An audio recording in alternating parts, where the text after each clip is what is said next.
Boa noite a todos e a todas. Bom, estamos aqui apresentando mais um painel aqui do Grupo Mulheres do Brasil, né, em parceria com o comitê do...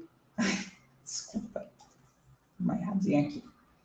Com o pessoal do Núcleo do Vale do Silício e também patrocinado pela Prisma Hub e a Olé Brasil, que fez a parte da comunicação para a gente. Bom, agora o tema desse painel é exatamente a saúde pública e a ciência de dados. Né? O que esses dois temas têm em comum? Só para vocês observarem, né, assim, uma parte dessa conexão, assim, nós fizemos aí durante a pandemia, né, várias análises a respeito, né, do crescimento da pandemia mundialmente, como aconteceu, né, todo esse contágio, até, né, o próprio desenvolvimento das vacinas, tudo isso foi quantificado, né, e comunicado pelos diversos canais de comunicação através de análise de dados.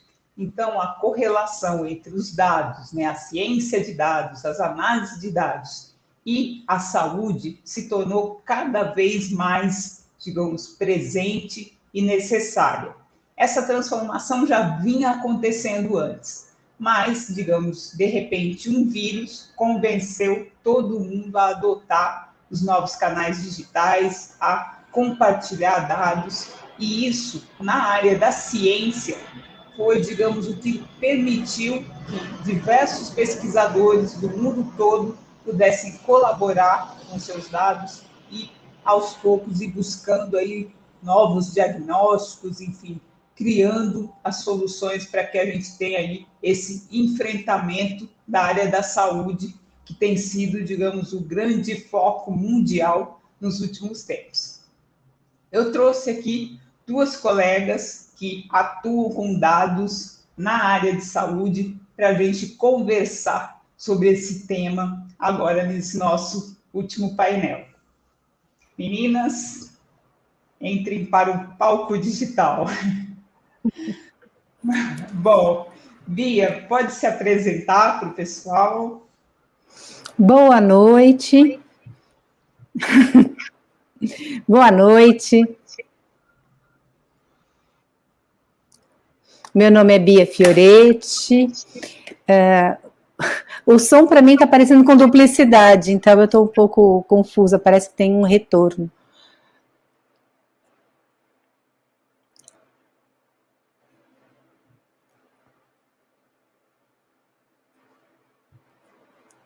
Bom, eu sou doutora em saúde pública pela USP, eu sou mestre em medicina interna e terapêutica pela Unifesp, mas na realidade eu fui publicitária durante 25 anos. Trabalhei dirigindo a criação durante 25 anos.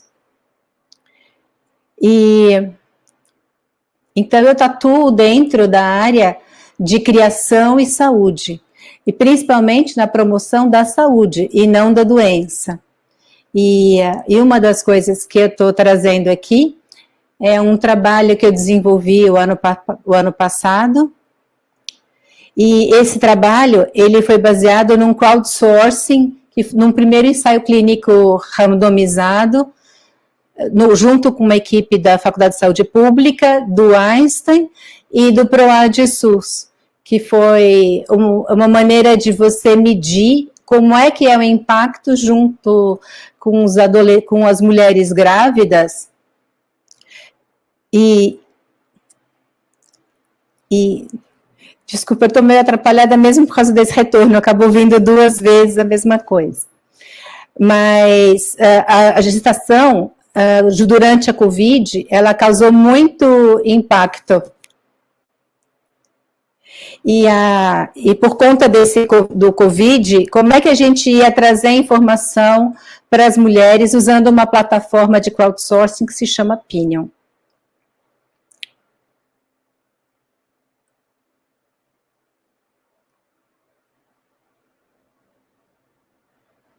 É isso, gente. Bom, Cláudia, pode se apresentar? Bom, boa noite. Eu agradeço o convite, participar desse painel com a Janete, com a Bia. É um prazer estar aqui. Meu nome é Cláudia, sou Head de TI do Instituto Butantan. Sou formada em Ciência da Computação pela PUC. Eu estou há 9 anos no Butantan e eu cheguei no meio, já com a pandemia iniciada, então estou com um trabalho muito focado nas ações voltadas ao combate da pandemia.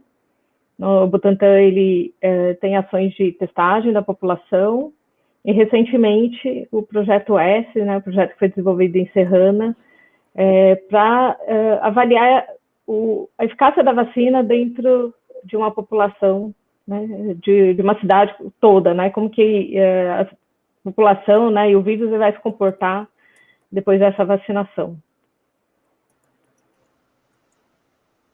Bom, meninas, agora eu vou começar aqui com as perguntas.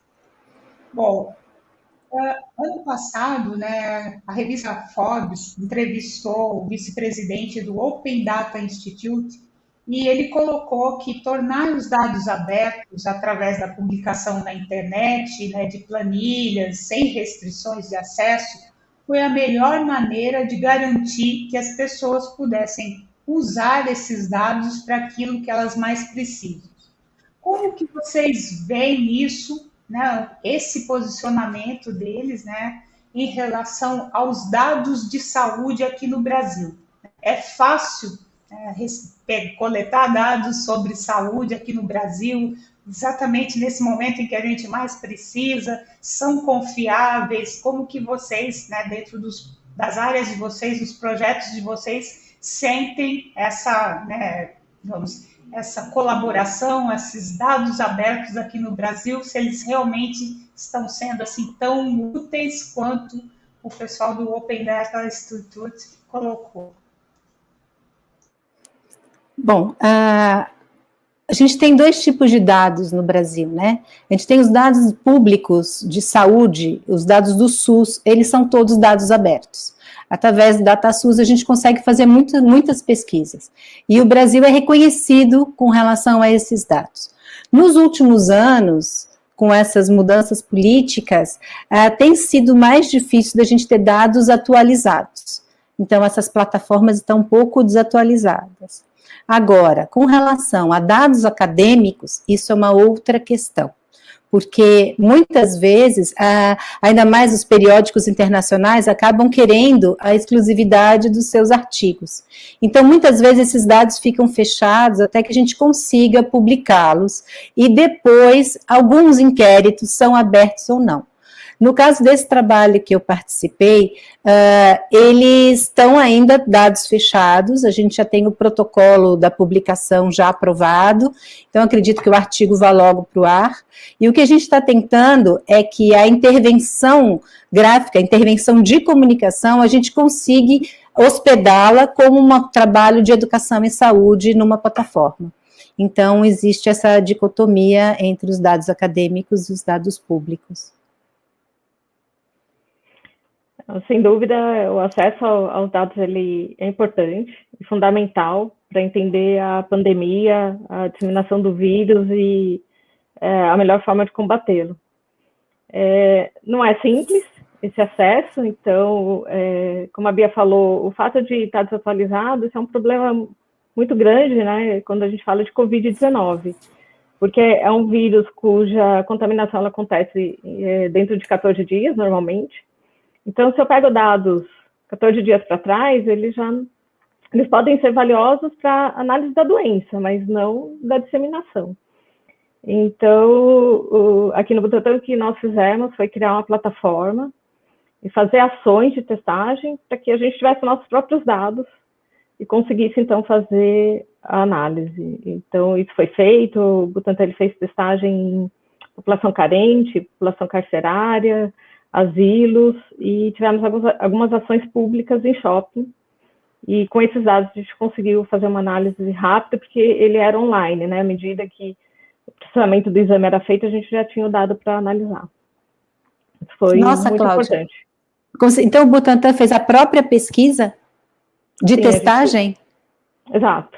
Nós temos epidemiologistas, então elas criaram os inquéritos, e nós fizemos nossas próprias ações, né? A TI desenvolveu o sistema, e foi bastante importante para entender como o vírus estava circulando na população. Assim, a produção dos dados, né, em tempo real, quer dizer, a tecnologia cada vez mais sendo necessária para complementar, né, essa demanda enorme de análise de dados. Aí tem uma outra pergunta, assim, na ciência de dados a gente fala muito dos 5 Vs, né, o volume, a velocidade, variedade, veracidade e valor.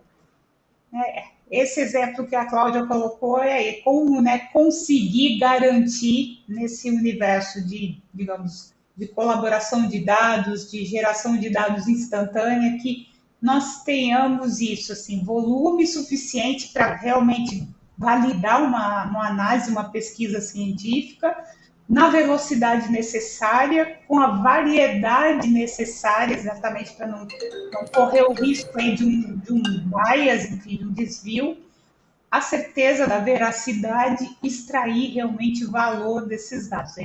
Como que a gente faz essa equação funcionar, né, com, digamos aí, o reloginho contando ali atrás, naquela urgência total? Bom, eu vou ter que explicar um pouquinho como é que funcionou. A gente está fazendo um ensaio clínico através de uma plataforma que é usada em mobile, né? Então, o crowdsourcing é uma plataforma colaborativa. E ela é muito usada em pesquisa de mercado, de avaliação de tendência. Ela não tinha sido usada ainda para um trabalho científico. Então, a gente consegue responder e consegue ter sucesso nas respostas desses Vs, porque a gente usou uma plataforma de metodologia ágil.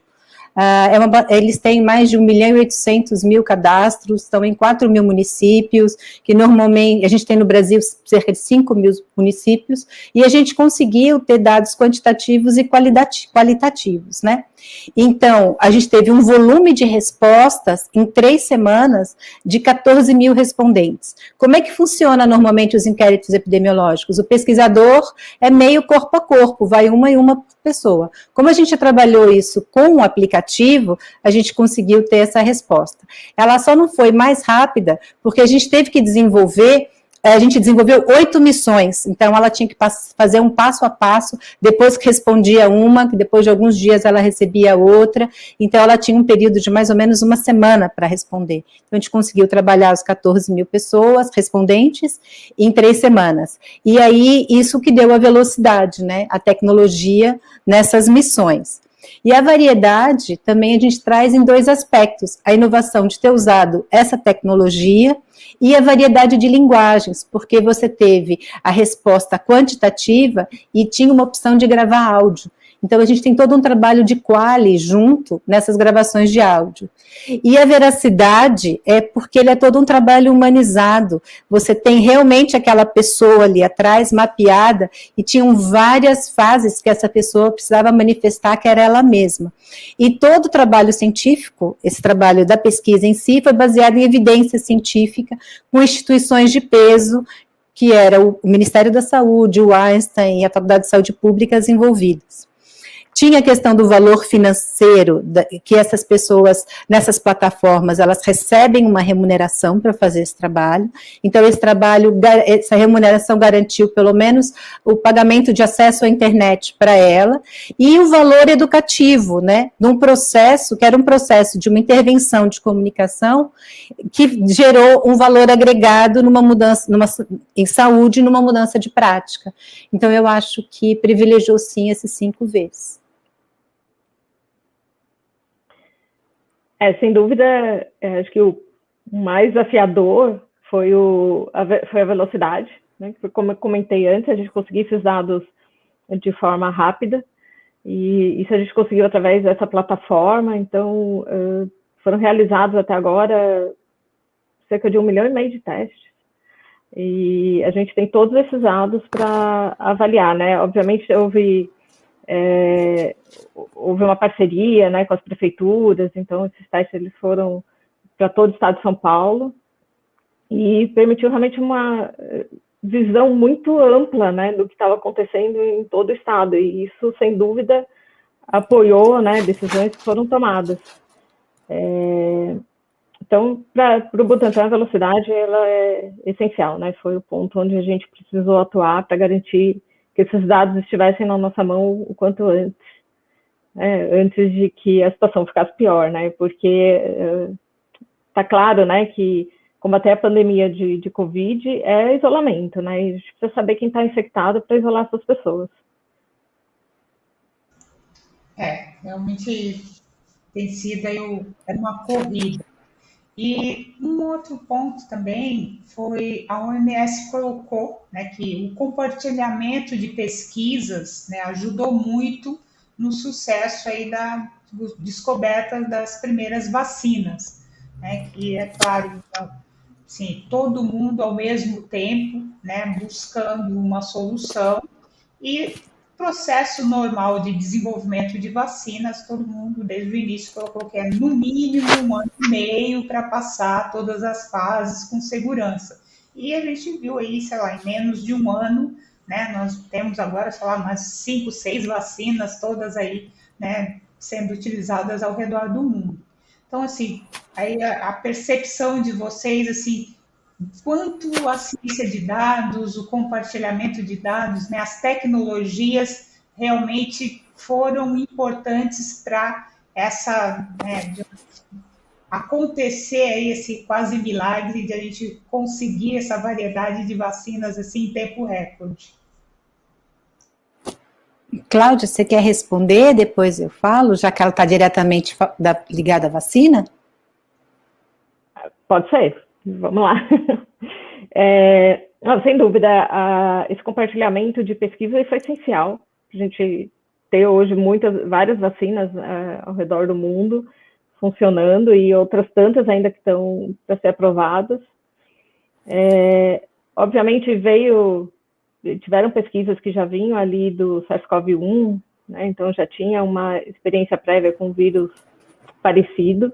Então, muitas pessoas, né, não acreditavam na vacina, né? Acho que hoje isso diminuiu bastante, né? Já existe uma credibilidade muito maior em relação às vacinas, porque as pessoas estão sendo vacinadas e é possível ver, né, principalmente nos países que já avançaram bastante com a vacinação, que realmente isso tem ajudado a combater a pandemia, tem países já pensando em abertura.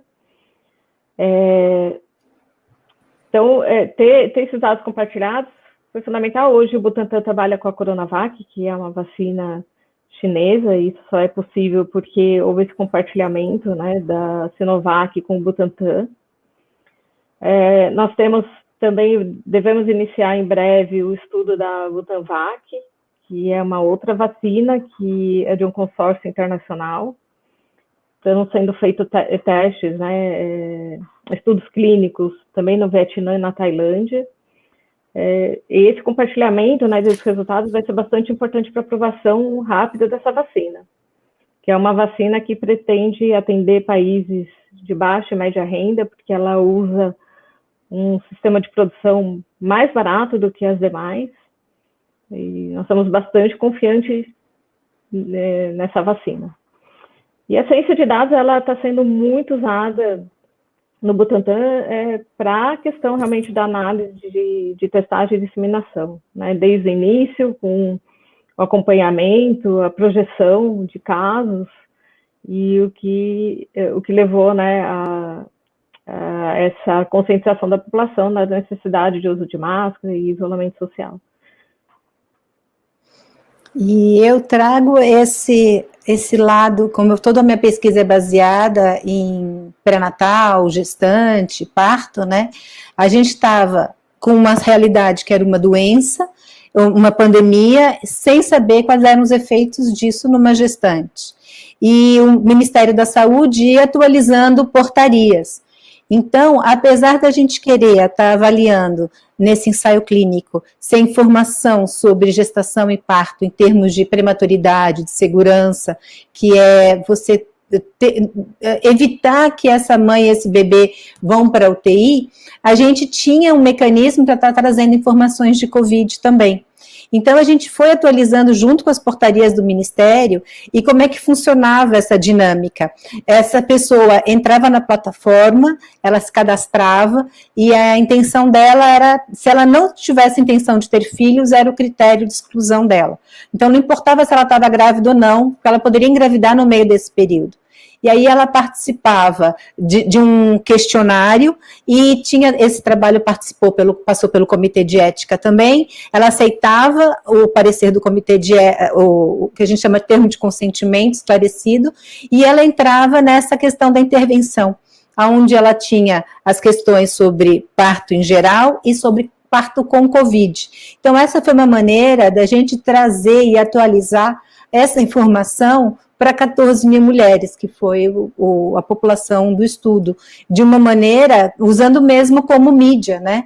E a gente teve num resultado primário já das pesquisas, porque a gente tem vários níveis de se aprofundar nela, pelos resultados, por isso que toda a parte do Big Data foi muito interessante, porque a gente tem o perfil sociodemográfico dessa mulher, a gente consegue descobrir isso por região, por faixa etária, por grau de escolaridade, mas o resultado preliminar é que a intervenção de comunicação foi relevante para ela, porque ela era medida, ela respondia um questionário na entrada, e depois que ela recebia todos esses posts de informação, foram mais de 40 posts que ela fazia na sequência, e ela dava opinião, então a gente teve como medir que o efeito de comunicação foi relevante, e tudo isso numa velocidade para um inquérito desse tamanho muito rápida. Então, a inteligência de dados nos ajudou muito a ser efetivo com relação a estar trazendo essas informações. Realmente a gente está vivendo aí um tempo, né, de grandes transformações, principalmente, né, a ciência de dados, ela entrou em todos os setores, só que a saúde, digamos, havia aí uma certa reticência por terem, né, dados muito pessoais, enfim, todos os cuidados, né, que a gente tem que ter em relação aos dados de saúde ficava um pouco distante, mas aí, digamos, essa grande urgência, né, fez esse casamento rápido aí entre tecnologia e a área de saúde. E a lei de proteção de dados, né, Janete? Foi tudo na mesma hora, né? Verdade. Foi tudo junto e misturado. Ligou o fogo na fervura máxima, né? Se virem. Um tiroteio total. E aí, assim, uma coisa que eu vejo, e aí eu queria compartilhar aqui com vocês se tem a mesma percepção. Eu acho que foi um grande momento também da participação feminina na pesquisa científica, né, que parecia meio escondido, assim, de uma forma geral, não só na área de tecnologia, ciência de dados, são poucas mulheres, mas na pesquisa científica mesmo, assim, a gente sabe, né, que tem várias descobertas feitas por mulheres, mas assim, é só quem é da área que sabe, né? A divulgação é muito pequena. E aí, o que a gente viu aqui dentro desse cenário aí de pandemia, assim, as cientistas brasileiras que fizeram lá o primeiro sequenciamento do genoma do vírus, né? Aí começou assim a se mostrar, a aparecer realmente as pessoas, né? As mulheres que são cientistas. E aí eu pergunto assim, nesse mundo pós-pandemia, vocês veem com assim, mais oportunidades das mulheres na área da pesquisa científica, né, dos dados, vem um mundo melhor, pelo menos nessa área? Olha, nesse trabalho que foi desenvolvido, a maior parte eram mulheres, tanto dentro da Faculdade de Saúde Pública, quanto na equipe de programação desse aplicativo. A gente tinha a interface do Einstein, que aí foi uma interface mais masculina, mas eram voltados para médicos estatísticos, né? Mas também nós desenvolvemos uma parte da estatística também.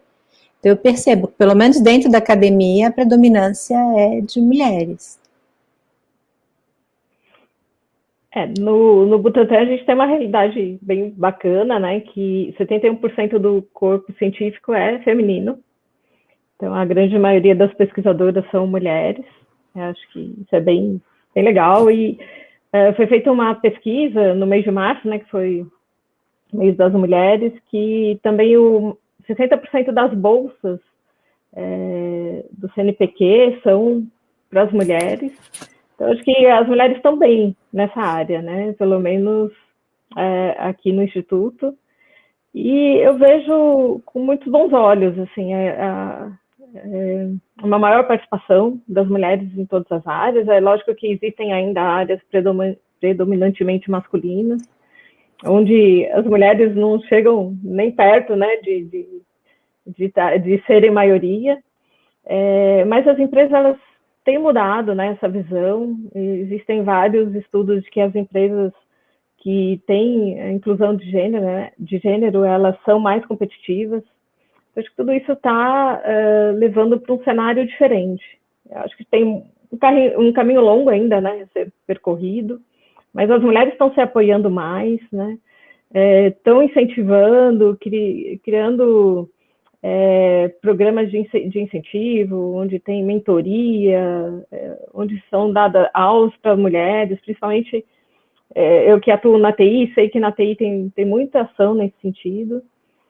E, de fato, Janete, tem poucas mulheres ainda em ciência de dados. A gente precisa melhorar esse cenário, né, e incluir mais mulheres nesse meio, que é uma área que tem um futuro enorme pela frente, né? A gente viu, né, tem aquela brincadeira, né, que a pandemia que criou a transformação digital nas empresas, é verdade, né? Muita coisa aconteceu aqui no Butantan, e acho que muita coisa ainda vai acontecer, para que a gente consiga responder mais rápido, né? Porque o vírus não espera, né? A pandemia não espera, a gente tem que ser ágil e tem que responder com muita exatidão também, né? E com isso a ciência de dados é importantíssima para tratar os dados e nos dar respostas corretas para as perguntas.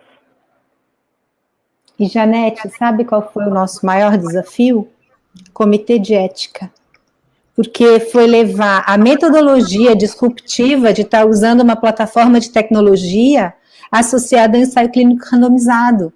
Então, foi muito difícil da gente e ainda numa plataforma que tinha uma remuneração, né? Porque também esses custos dessa pessoa tinham que ser ajudados. Ela foram 8 missões, então ela pelo menos 4, 5 dias ela passava. É lógico que às vezes era meia hora do dia dela, alguma missão podia ser um pouco maior, mas exigia dela esse tempo, e é política da plataforma esse tipo de remuneração. E convencer o corpo do comitê de ética, que é muito enrijecido de estar usando uma plataforma disruptiva tecnológica, que isso poderia, ainda mais porque esse é o primeiro ensaio clínico usando esse tipo de mecanismo, isso foi o que nos deu mais trabalho. A gente perdeu muitos meses, ou teve que desafiar durante muitos meses, né, a redigir de forma convincente que isso era uma maneira mais rápida da gente ter resultados, né, e efetiva de estar no Brasil inteiro e ter a nossa representatividade do jeito que foi, com um custo também muito menor do que se a gente tivesse colocado um batalhão de pesquisadores na rua, né. Então, isso para a gente foi um grande desafio, vencer a instituição. Assim, na área da saúde, né, o que eu vejo, além desse desafio, porque a área da saúde sempre, como eu coloquei, sempre foi muito tradicional, né? Então digamos, uma das ciências mais antigas, então ela sempre foi vista como algo, digamos, bem fechado. E aí, digamos, a tecnologia, né, dados abertos, enfim, essa colaboração, plataformas de colaboração, isso é muito disruptivo para um ambiente tão, né, digamos, tradicional. E a gente, né, como a gente colocou aqui, né, a LGPD entrou junto, né, com todas as suas regras de privacidade, multas, enfim, a confusão, né, na cabeça das pessoas, dos decisores das instituições, enfim, das empresas, hospitais, assim, foi um choque muito grande, né? E essa transformação digital aí causada pelo vírus de uma hora para outra, né, as empresas, eu brinco com os meus alunos assim, faziam 10 anos que eu vinha falando para as várias empresas, olha, está acontecendo uma transformação digital, existem essas ferramentas. E eu não convenci ninguém. O vírus, em uma semana, convenceu o planeta. Realmente, Exatamente. ele é bem persuasivo.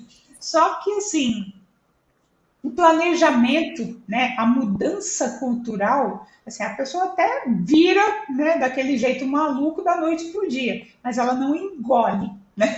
Mas ela não cria digamos, o ambiente propício para essa colaboração com segurança e correspondendo, né, às regras de ética e da lei de privacidade. Então, assim, o que a Bia colocou aqui da monetização, né, do reembolso pela coleta de dados, isso, digamos, é um dos princípios do privacy by design, né? Que você criar um produto de dados já prevendo a privacidade e incentivando a pessoa, né? Dizendo para ela, olha, eu estou coletando o seu dado, mas é para o seu benefício, né? Porque você vai ter essa e essa vantagem e eu vou até te remunerar por isso, porque eu também estou ganhando, eu estou criando um produto novo. Então, essa troca, né, que a gente vê na área de saúde ainda é, assim, no mercado financeiro, no varejo, tem lá o cashback, eles são mais ágeis, né, para isso, mas na saúde fica realmente aquele assim, sei lá, eu estou comprando né, o valor do seu sangue, do seu fígado, enfim. E assim, e foi muito louco que a gente demorou esses meses para passar pelo comitê de ética, mas quando chegou para a publicação do protocolo de pesquisa, ela foi muito rápida. Lá fora, o processo foi compreendido, só teve um pequeno ajuste que eles mandaram, e normalmente esses processos são muito demorados. E só teve, assim, pequenos detalhes ligados na metodologia, mas o protocolo do artigo já está sendo publicado num grande periódico.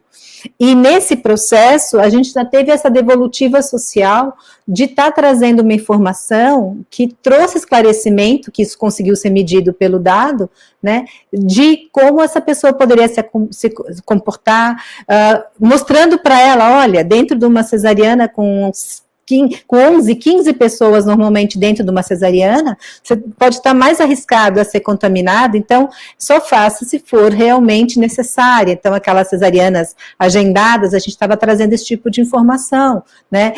Eram vários níveis de informação, e é onde a gente trouxe para ela, além dela estar recebendo essa remuneração pelos custos dela de rede, essas coisas, informativa e educativa.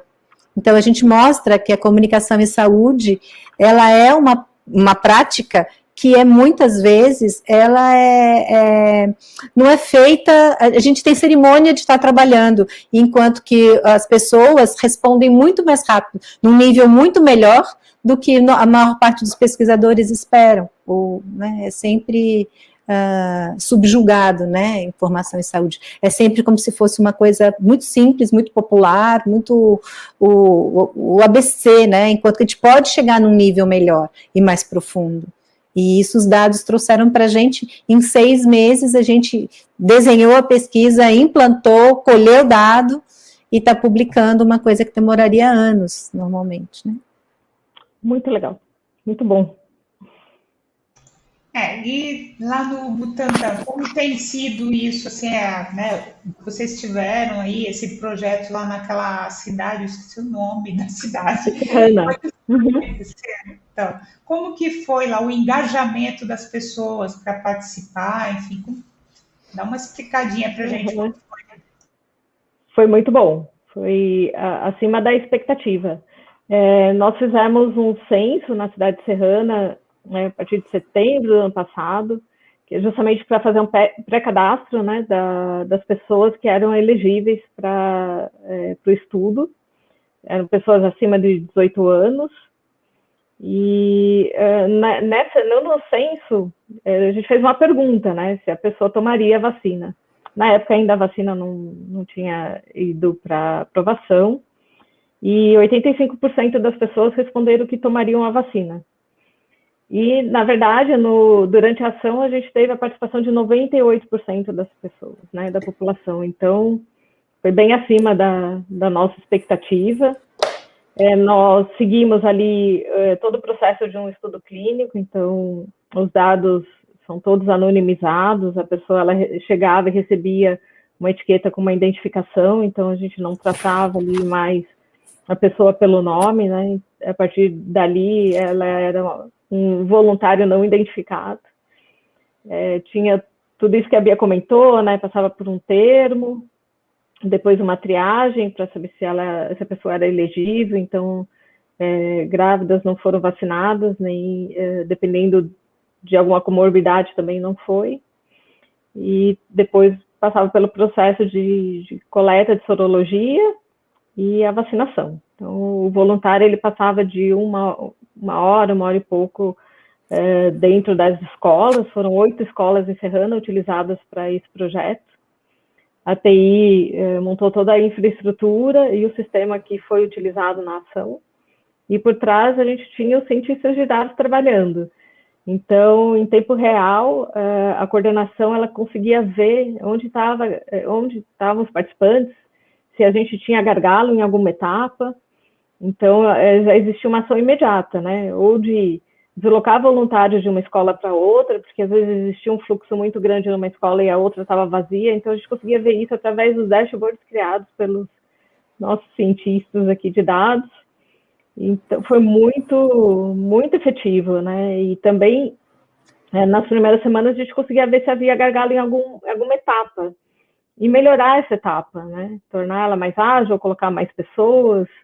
Então identificamos que, por exemplo, na etapa de exame de beta-HCG, né, que é o exame de gravidez, e de coleta da sorologia, existia ali um tempo maior. Então, colocamos mais postos nessas etapas para que o fluxo fosse maior. Então, assim, foi muito bacana, muito gratificante ver como a TI pôde ajudar nesse processo. Então, chegava no final de cada dia da ação, a gente sabia exatamente quantas pessoas tinham sido vacinadas, quantos homens, quantas mulheres, quantos trans, enfim.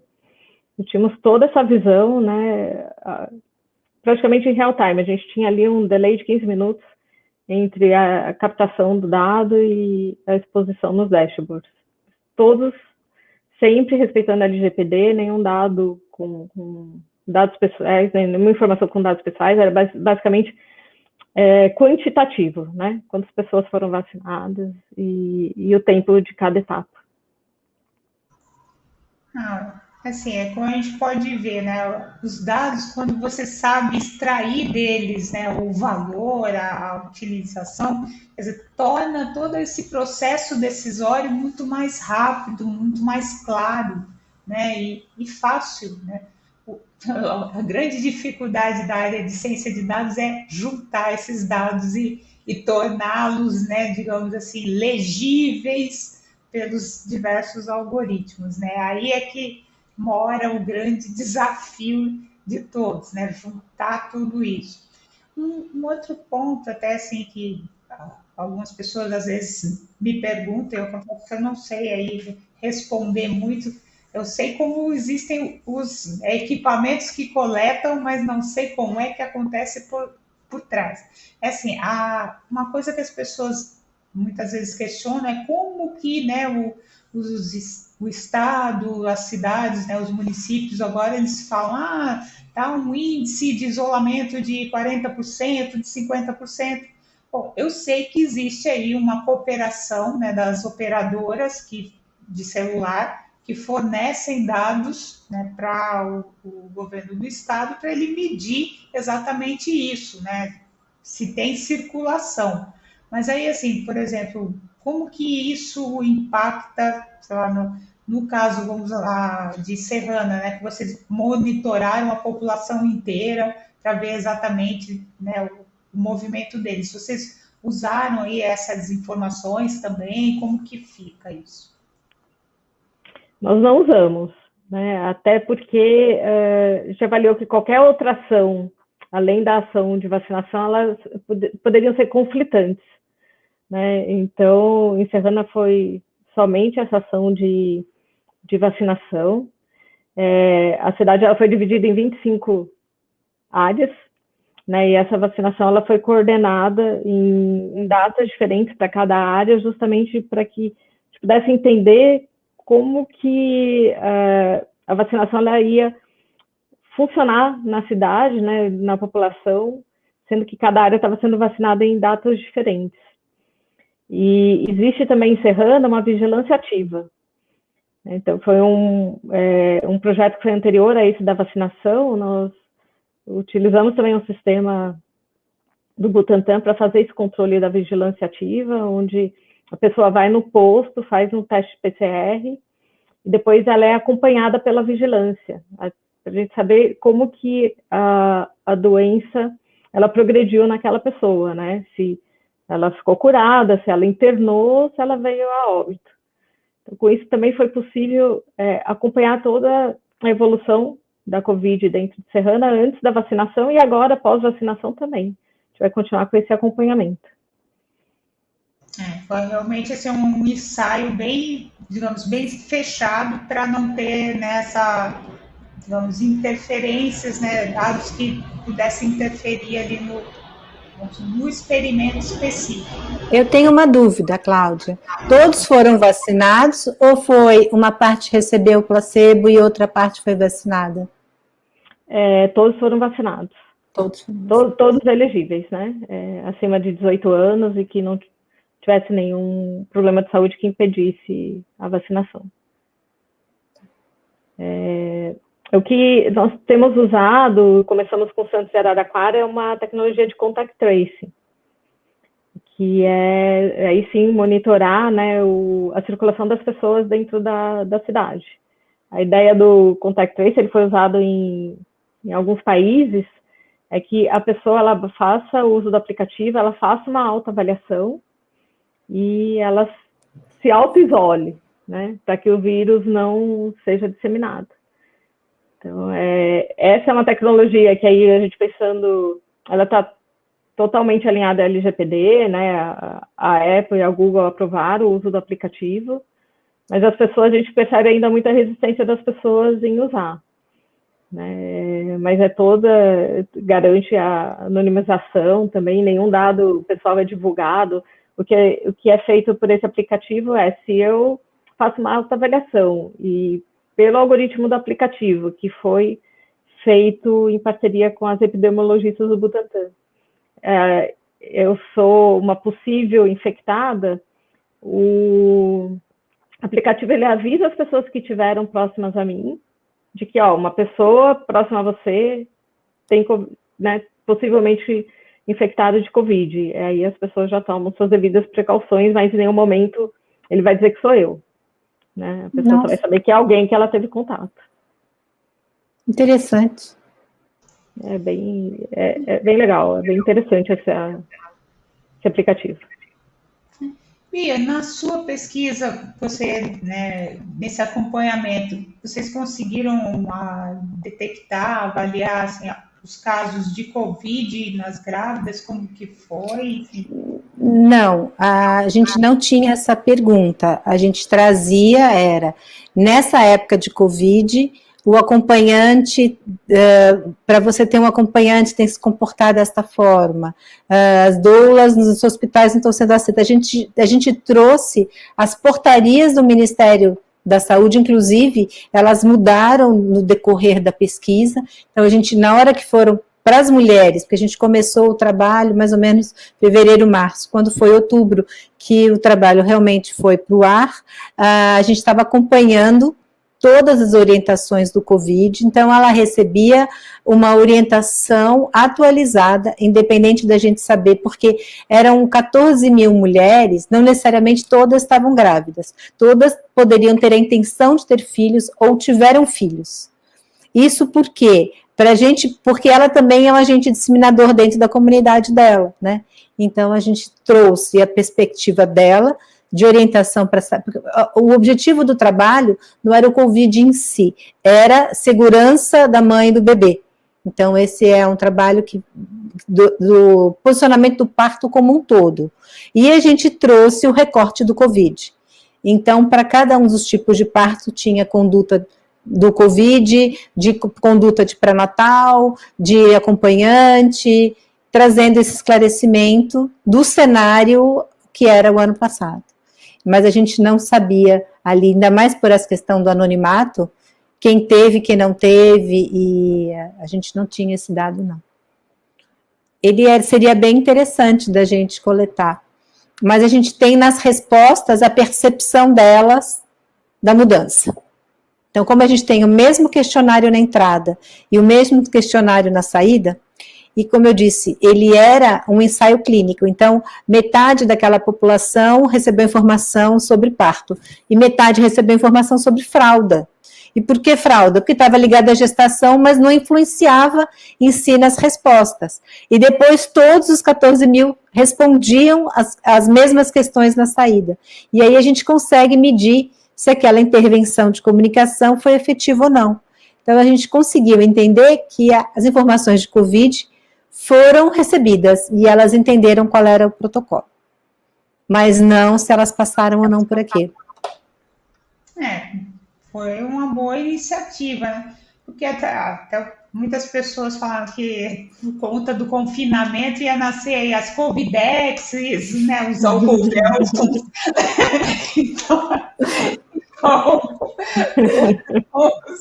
Com certeza, né? Mas a gente já tem resultados, independente desse inquérito, né? Isso pelas informações publicadas em saúde mesmo, que as comorbidades em grávidas são bem complicadas, né? Então, uma gestante parindo com Covid, muitas vezes ela entrou num processo muito sério de morbidade, que talvez se ela não tivesse com Covid, ela não teria, não era do parto em si, mas agravou muito a ida delas para a UTI, dos bebês também. Então a gente tem um cenário bem difícil na gestação e parto com a pandemia. Os nossos números pioraram muito.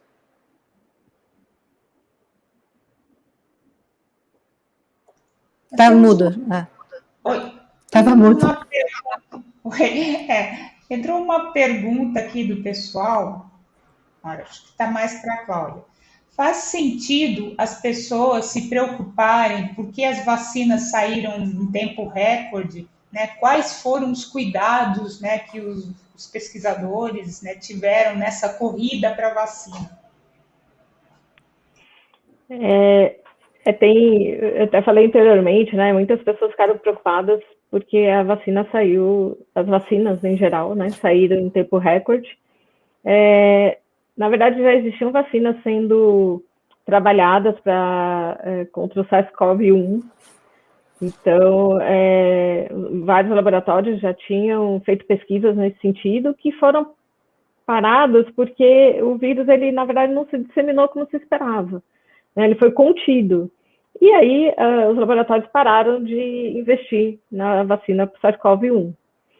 E aí surgiu o SARS-CoV-2, que teve uma disseminação totalmente diferente, né? Atingiu o mundo todo com essa situação que a gente está vivendo. Então, já se partiu de algo que vinha sendo trabalhado, né? Não se partiu do zero. E aí, sim, com muito mais emergência. Então, aquilo que antes eu não tinha pressa, passou a ter muita pressa, mas nenhum protocolo ele foi deixado de lado, né? Todas as etapas dos estudos clínicos foram feitas. E prova disso é que as pessoas estão sendo vacinadas e nós não temos visto reações adversas significativas. Em Serrana foram quase 28 mil pessoas, e a gente não tem relato de reações adversas que pudessem depor contra a vacina, né? Pelo contrário, foi um sucesso. Então, todo o estudo clínico feito anteriormente, ele foi bem conduzido, né? Seguiu todas as regras que precisam ser seguidas. As pessoas normalmente, né, desconfiam, né, da pressa, mas assim, a tecnologia, se, digamos, tivesse sido utilizada, né, desde da primeira do H1N1, teria saído bem antes até, né? E até, então, outro ponto que também, assim, eu vejo muitas pessoas comentam, o Bill Gates adivinhou que ia acontecer a pandemia.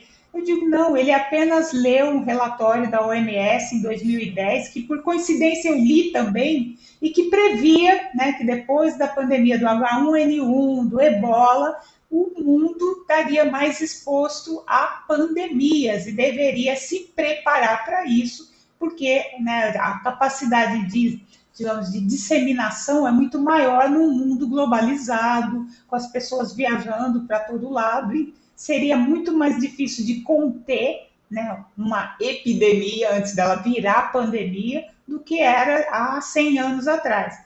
E assim, pelo visto, só eu e o Bill Gates lemos, mas ninguém. Os coitados dos cientistas da OMS perderam lá meses, né, pesquisando, analisando para gerar o relatório, e no mundo só 2 pessoas leram. E a gente tem, Janete, no Brasil, né, uma Anvisa, além dos comitês de éticas, que são muito rigorosos, né, a gente tem a Anvisa, que é um órgão que é a parte do governo, ele tem uma autarquia independente e ele é bastante rigoroso, né? Então, eu acho que os critérios da Anvisa, eles são muito menos políticos, né, do que são bem científicos. Acho que passar por esse crivo é o crivo final do processo, né? E para a gente conseguir fazer qualquer coisa na área da saúde, os comitês estão atrás da gente, né, Cláudia? Levando a gente exatamente. Bem, num rigor bem grande. Com certeza. Parece que tem mais uma pergunta agora. Peraí, deixa eu ver aqui.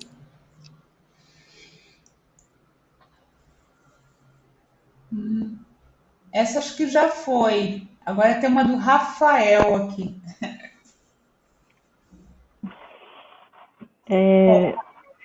Ele está perguntando aqui que após essa ação, né, de Serrana no Butantan, né, com a adesão já citada, sabemos qual a taxa de ocupação de leitos de UTI atualmente? Não tenho esse dado, exatamente o percentual. A gente tem que lembrar que a segunda dose ela terminou no domingo, então, obviamente, a gente diz que tem que aguardar pelo menos 14 dias depois da segunda dose para que se comece a ver efeitos imunológicos. Existe um percentual da população que sim, já tomou a segunda dose há mais de 14 dias, e aparentemente, assim, pelo que eu tenho relatos, diminuiu sim o número de internações na cidade, o número de pessoas entubadas, isso saiu em alguns jornais, inclusive. Então, a gente espera que a resposta seja bem positiva na cidade. Uma esperança, né? Sim. A gente precisa disso, né? Para sair do dia da marmota. Exato. A sensação, assim, no começo do ano, as pessoas estavam lá falando, 2021 vai ser diferente. Eu já tinha aquela sensação de que seria apenas um 2020.1, não 2021. Né? Gostei. Né? E eu sinto ainda que teremos 2020.2, porque ainda não vai ser assim, digamos, agora, né, vamos recomeçar. Né? Ainda tem muita coisa a ser descoberta, quer dizer, a gente tem acelerado muito, né, nas pesquisas, nas análises, a gente vê aí os outros países, né, Israel, a Inglaterra, tendo aí, digamos, né, já resultados, né, que eles colhendo após a vacinação que eles começaram lá em dezembro, em janeiro, agora em abril eles já estão vendo os frutos. Né? Então, assim, levou aí países bem menores que os nossos, né, com um nível educacional totalmente diferente, eles levaram aí 3 meses para sentir um resultado positivo. Imagina praticamente um continente como é o Brasil, né, com todas as suas, digamos, idiosincrasias, enfim, todas as diferenças culturais, que é um continente, né?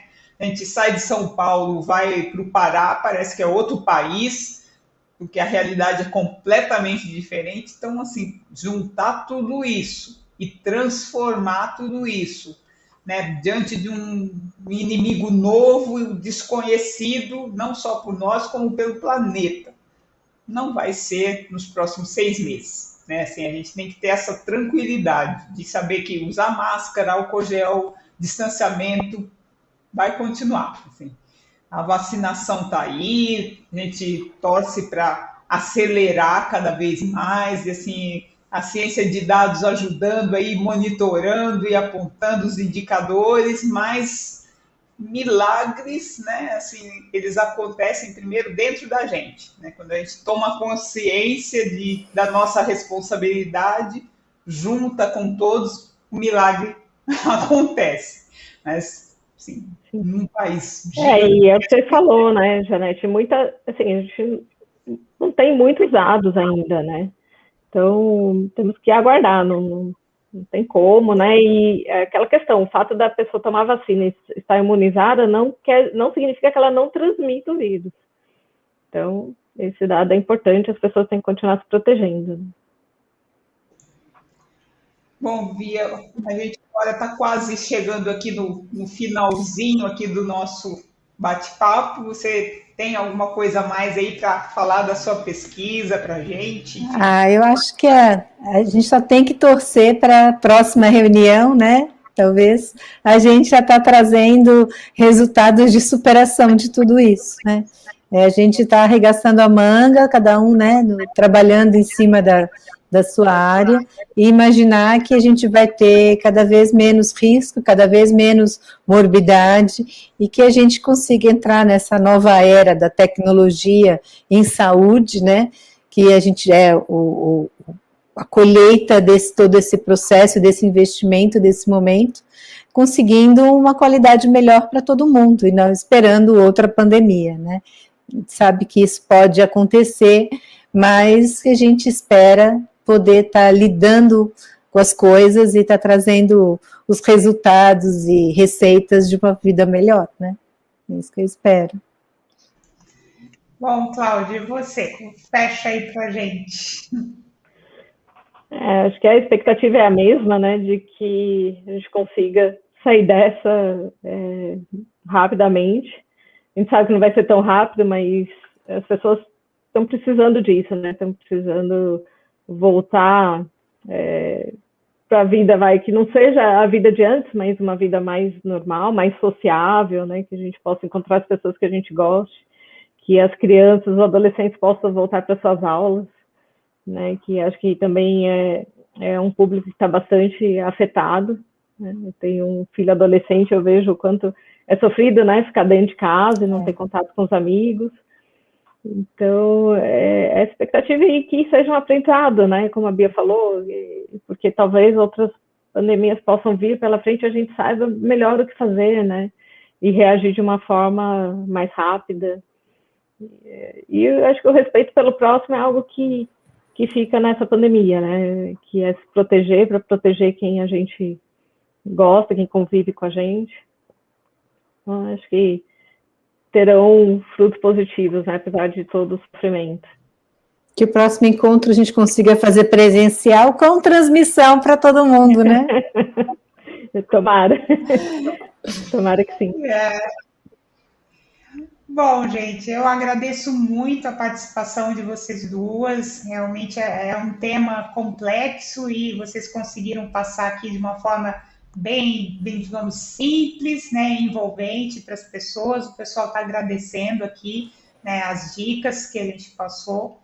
E eu também agradeço novamente aqui a oportunidade, né, de estar divulgando aqui o Grupo Mulheres do Brasil, que também está atuando aí com a ação do vacina já, né, para todos. A gente, então, começou uma iniciativa dentro do Grupo Mulheres do Brasil e agora, digamos, expandiu para toda a sociedade, as pessoas engajadas nisso. Eu acho que isso é uma ação importante, né? A gente reclamar e não arregaçar as mangas não adianta nada, né? Eu acho que assim, a gente vê o problema, vamos arregaçar as mangas e vamos tentar resolver. Se vai conseguir ou não é outra história, mas ao menos a gente tenta, né? Eu acho que esse digamos aí, o grande mote, né, colaborativo do Grupo Mulheres do Brasil, a inserção da mulher e a participação ativa da mulher na sociedade, e eu acho que isso, estou assim, muito orgulhosa de fazer parte do grupo e coloco aí para quem se interessar, se conectar ao nosso grupo também e participar aí dessa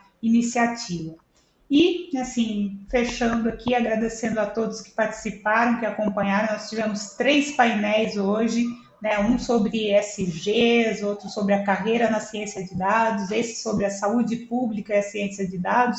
Depois, todos esses vídeos vão estar disponíveis lá no YouTube do Mulheres do Brasil, para quem, né, quiser rever ou perdeu algum. E uma boa noite a todos, até a próxima, quem sabe presencial. Obrigada, Lívia. Tchau, tchau, boa noite, obrigada. Gratidão. Boa noite a todos.